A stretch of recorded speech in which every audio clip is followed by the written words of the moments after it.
yen wis bisa nglangkai bangkene Jayawanggoda. Lah salah.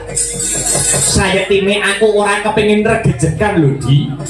Sumurpa gaman ingkang paling ampuh mono gaman manunggal. Gaman manunggal kang sarta tetunggalan. Sapa wae sing dadi dutane Sri Rama Wijaya kabeh mono wis dadi hak kang sarta wewenang Sinuwun Prabu Rama. Ayo saiki kowe gelem minggat apa ora? Kakang Anoman gelem minggat apa yen ora?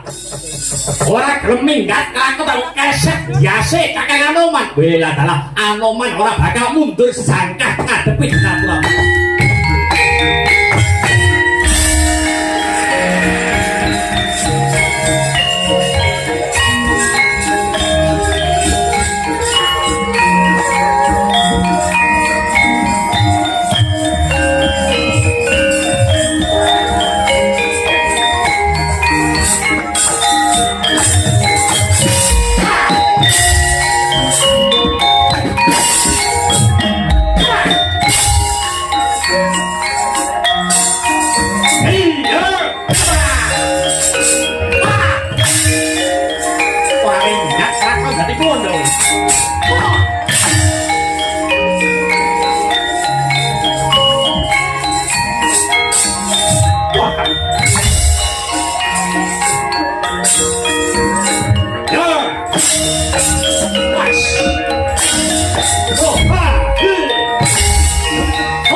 Ngembat watang raboso mungsuh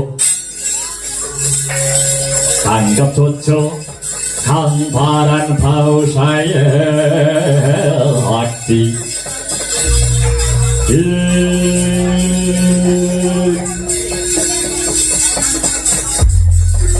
Anoman Anoman lan jeneng sira Jaya Anggada. Aja mbok terus-terusake anggonmu padha Pancakara.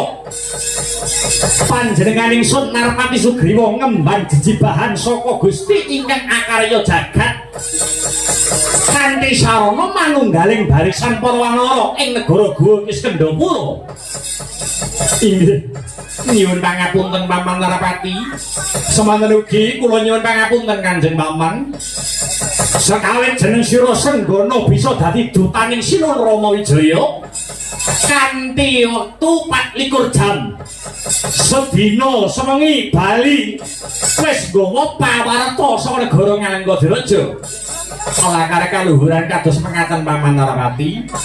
Jaya Anggada kula wonten dawuh Kanjeng Paman. Jaya Anggada apa saguh ngungkuli wanci kesaguhane Si Senggana? Apa saguh ngungkuli wanci kesaguhane Anoman? Waduh.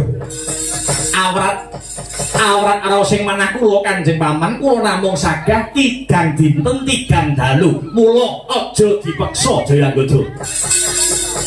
Sinuwun Ramawijaya anggone milih kuwi ndak kira wis kebak ing petung. Jaya Anggada kowe ngalao besok lamun isih ana wanci ganti jeneng sira Jaya Anggada ingkang nampa kapercayan saka Sinuwun Prabu Rama. Lho inggih mangestokaken dawuh Kanjeng Paman. Kakang Anoman aku njaluk pangapura ya Kakang. Tiba sepadha-padha yedi. Pun Kakang uga njaluk pangapura Yayi Jaya Anggada. Wah nek ngene nak penak anggone nyawang. Anoman apa wis samapta ing dadi sawijining diri dadi dutane Sinuwun Prabu Rama.